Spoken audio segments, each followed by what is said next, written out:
Good day, and thank you for standing by. Welcome to the Playtika Q2 2025 earnings conference call. At this time, all participants are in a listen-only mode. After the speaker's presentation, there will be a question-and-answer session. To ask a question during the session, you will need to press star 11 on your telephone. You will then hear an automated message advising your hand is raised. To withdraw your question, please press star 11 again.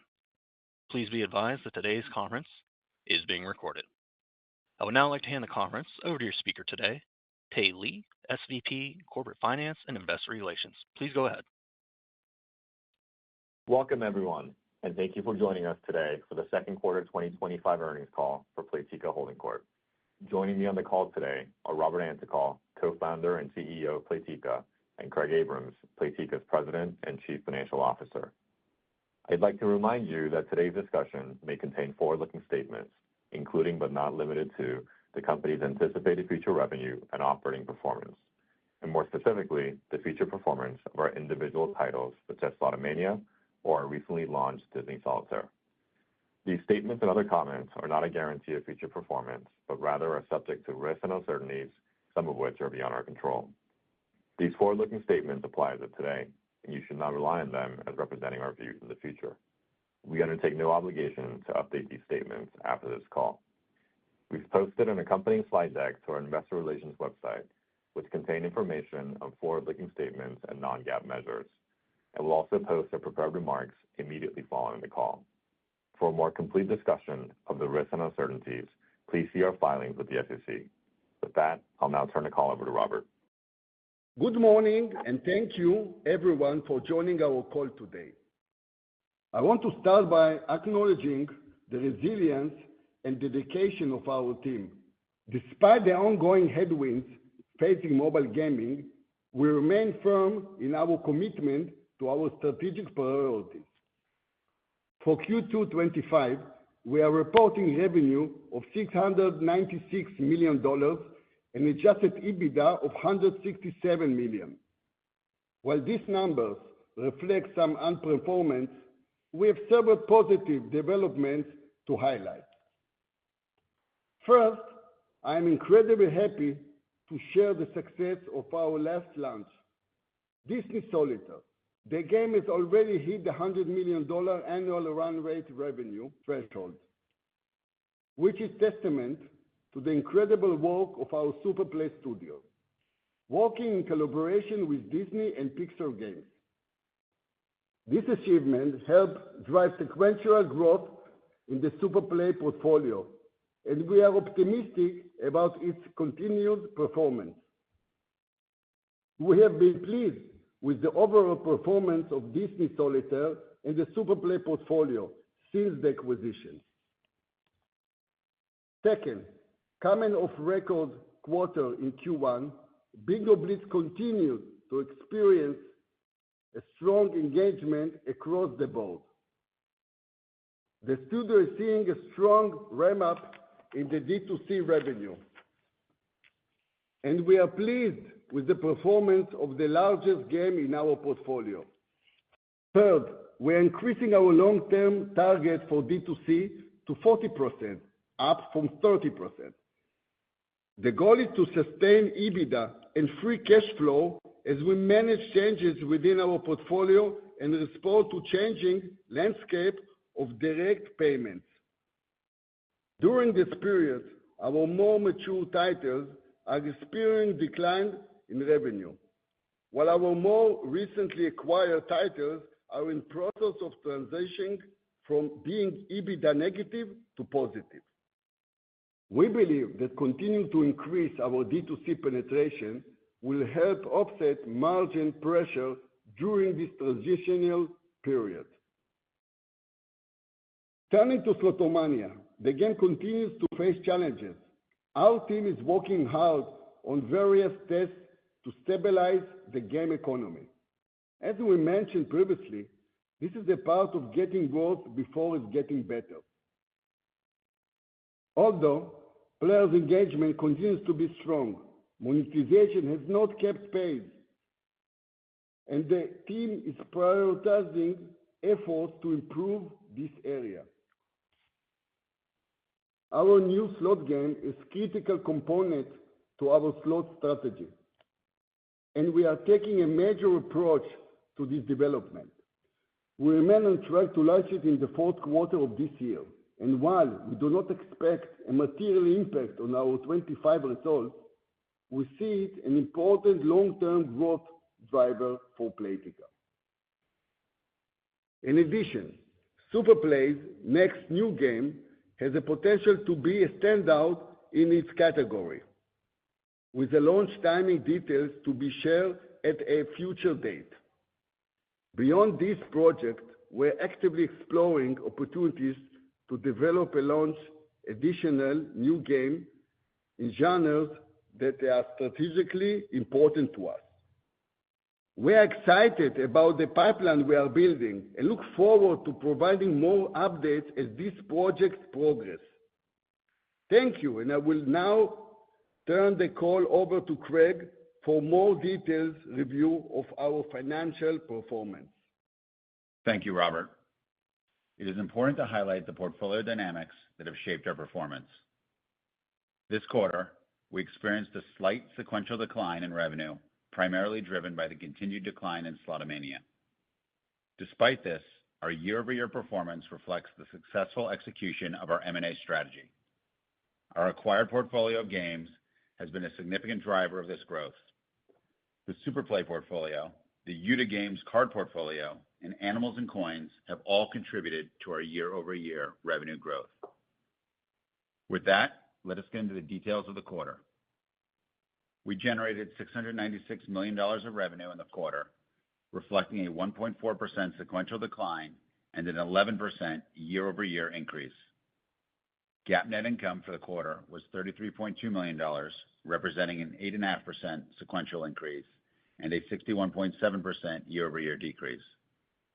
Adjusted EBITDA for the quarter was $167 million, showing a slight sequential decline of 0.2% and a year-over-year decrease of 12.6%. This decline in adjusted EBITDA margins was primarily driven by increased sales and marketing expenses associated with our Superplay games, which resulted in margin dilution following the Superplay acquisition. D2C revenue for the quarter was slightly off our record high revenue last quarter, achieving $175.9 million, a 1.8% sequential decline, and a 1.3% increase year-over-year. Our year-over-year growth in D2C was driven by several titles. Our leading casual games, including Bingo Blitz, June's Journey, and Solitaire Grand Harvest, all setting record D2C numbers for the quarter. However, this growth was offset by a sequential decline in Slotomania's D2C revenue. We are putting more effort into expanding our D2C business and expect to see stronger results in the second half of the year. This incremental margin will help offset the EBITDA pressure we are experiencing from the revenue declines in some of our more mature titles, especially in the slot side of the business. Historically, we had spoken about 30% of revenues as the target for D2C, but we now believe that a more realistic long-term target for D2C is closer to 40% of total revenues. With that, let us dive into the performance of our top three titles from the quarter, beginning with Bingo Blitz. Bingo Blitz revenue was $160.2 million, down 1.3% sequentially and up 2.9% year-over-year. We are pleased to see that Bingo held strong sequentially against its record first quarter. Additionally, Bingo recorded its own record revenues from our D2C platforms in the second quarter. As the largest title in our portfolio, Bingo Blitz continues to execute at a high level, reinforcing its leadership position in a winner-take-most category. The game remains a strong contributor to our overall performance and a clear example of our strategy to invest in category-leading games with durable growth potential. Importantly, Bingo Blitz is also showing a meaningful upside in expanding its D2C business, which we expect will enhance our D2C mix and help preserve margins over time. Slotomania revenue was $86.5 million, down 22.7% sequentially and 35.4% year-over-year. Slotomania faced an acceleration in its declining trend during Q2 as we began implementing changes to address the game economy challenges we discussed last quarter. These adjustments are aimed at rebalancing the game economy to support healthier long-term engagement and monetization, but they are contributing to near-term pressure on revenue performance. We recognize that this is a difficult phase when our results may continue to soften before we begin to see improvement. At the same time, we remain focused on executing our broader strategy in the social slots category. The development of our new slot title, which is designed to complement our existing portfolio, is progressing well. We view this title as a key pillar in our efforts to regain lost market share and expect to have our global launch in Q4 of this year. June's Journey revenue was $69.1 million, up 0.3% sequentially and down 7.4% year over year. June's Journey has shown several quarters of encouraging sequential stability following a period of decline in the first half of 2024. As we look to reignite growth, the focus is shifting towards deeper monetization, supported by a refreshed leadership team at our Wooga studio. Earlier this year, we appointed a new GM and leadership team at Wooga, bringing a renewed focus to June's Journey and its long-term roadmap. In addition, we made the decision to discontinue the development of Claire's Chronicles to focus our resources on new games showing the strongest momentum. We believe these changes will allow the Wooga team to focus on the execution and lay the foundation for renewed growth in June's Journey in the second half of the year and beyond. Turning now to specific line items in our P&L for the second quarter.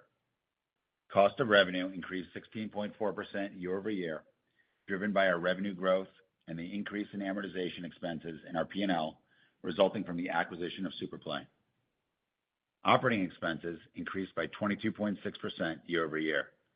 The increase was primarily driven by higher performance marketing spending, which was also a direct result of our Superplay acquisition.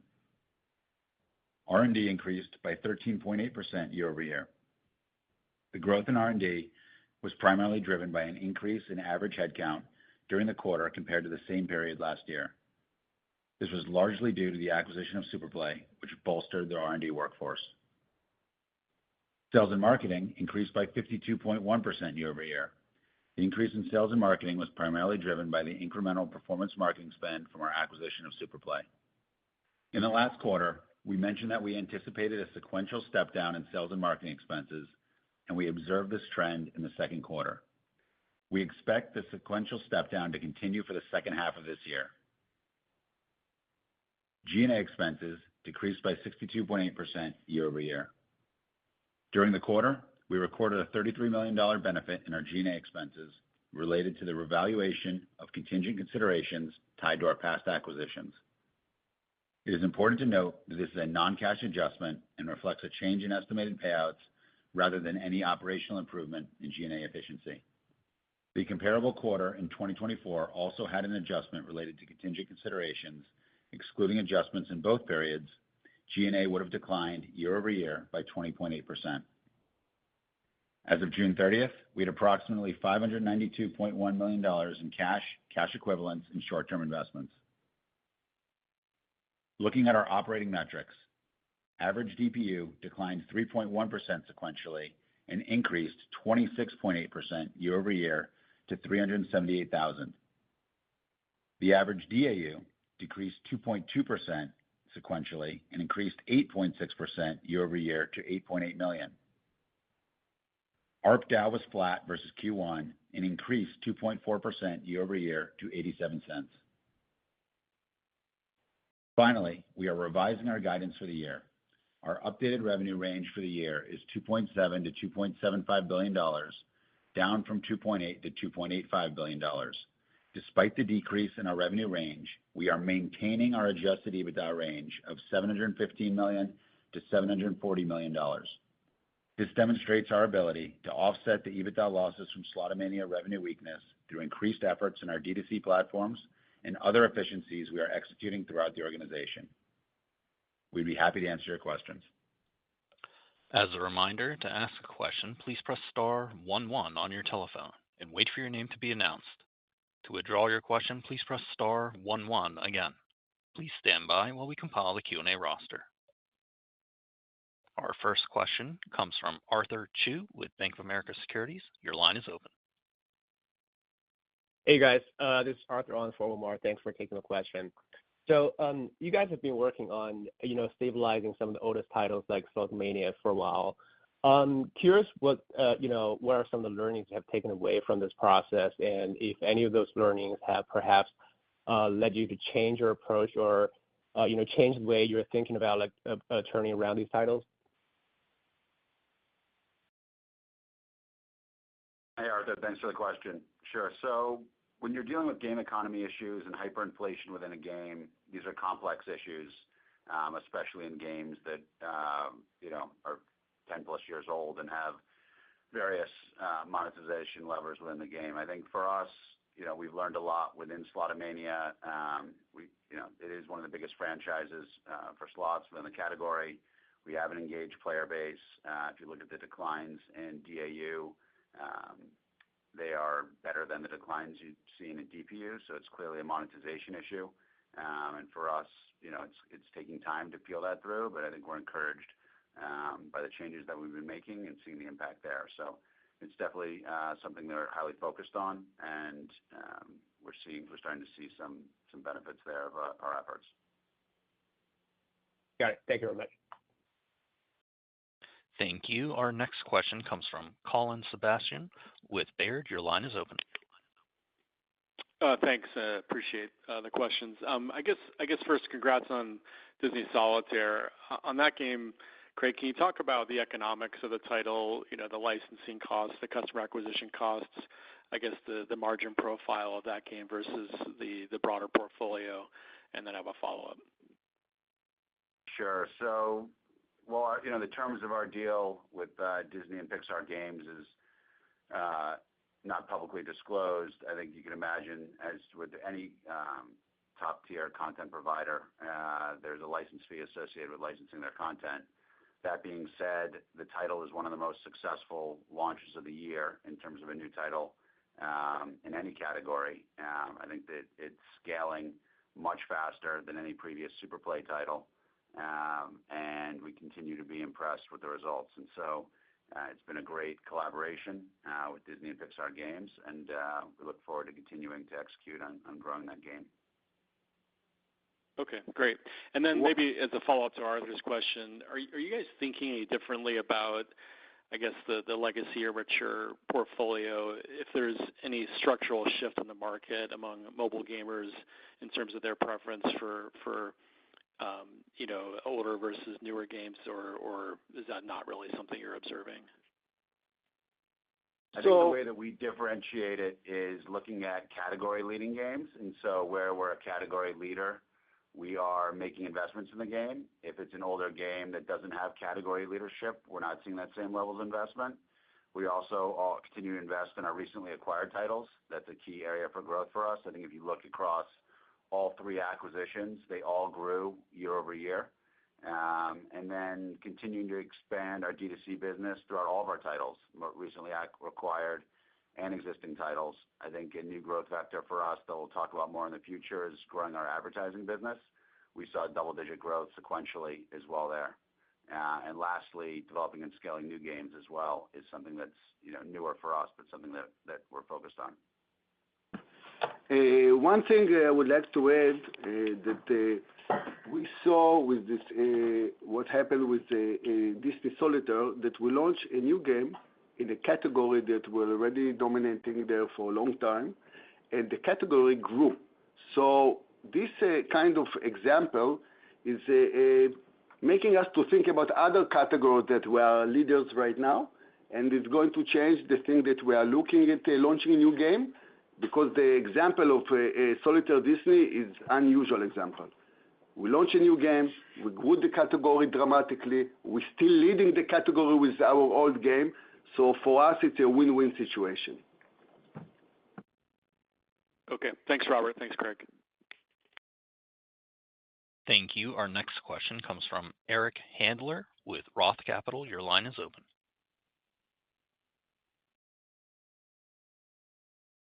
Eric, please check your mute button. Sorry about that.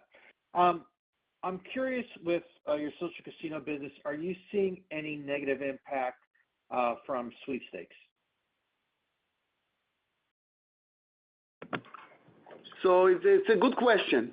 It's a good question that we cannot give you a straight answer because we are not sure about it. We see a big pressure on the social casino category in the last year. I'm sure there is a part of these activities, but I cannot give you any special numbers or to tell you some special example because I really don't know. Okay. And is that an area that you'd ever look to move into? No, definitely no. This is not where we're going. It's an area that we don't believe, and it's not in our plans. Thank you. Thank you. Our next question comes from Aaron Lee with Macquarie. Your line is open. Hey guys, good morning. Thanks for taking the question. Maybe want to start on, I guess, Disney Solitaire. Just, congrats on all the success there. I guess, what is your appetite for pursuing more IP or licensing type arrangements for games, whether organically or through M&A? Sure. So we are looking at a variety of new game opportunities. I think licensed IP in this environment has done very well. So I think we're open to the right partnerships for the right IP in categories where it makes sense. Okay. And a quick follow-up on Jackpot Tour. Any color on your development of this and how you plan to differentiate that from the competition? And I guess any early testing that you've done that you can share? Thank you. So thanks for the question. I cannot give a lot of information about this game, but I can tell you that this game is going to make a difference. This is what we're looking for. This is how we're going to launch this game. We have the most, I think, long experience in this category for 15 years. And our last casino launch was, I think, 12 years ago. We are very excited about launching this game. I'm sure it's going to close the gap of what we lost in our current organic games.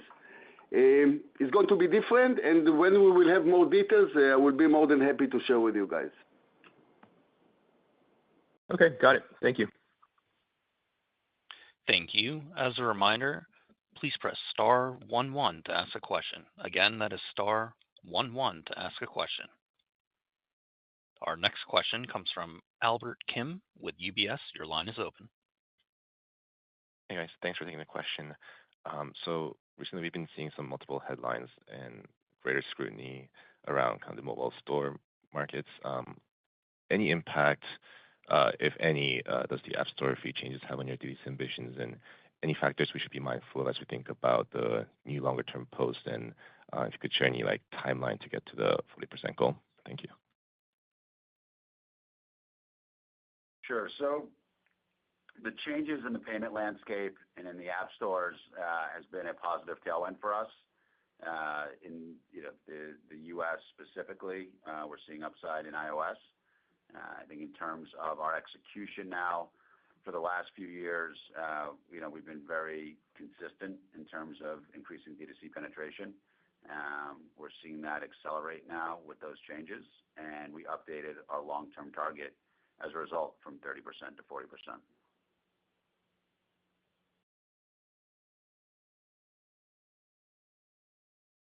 Thank you. I'm showing no further questions at this time. This concludes today's conference call. Thank you for participating. You may now